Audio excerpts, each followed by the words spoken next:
ఉంటావు కదా? కోరిని నేనెక్కడికి వెళ్ళిపోతా? నీతోనే కదా ఉండేది.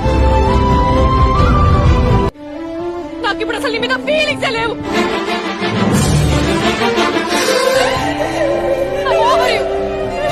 నువ్వు చూస్తుంటే నాకు భయంగా ఉంది.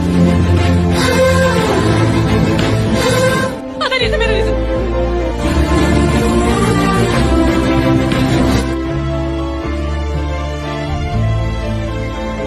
దయచేసి చచ్చిపోతానని మాత్రం చెప్పకు.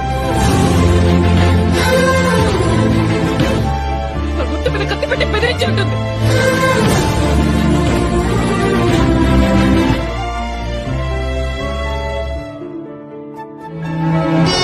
నేను పడుతున్న ఈ బాధ వాడు 100 times ఎక్కువ పడేలా చేయాలి.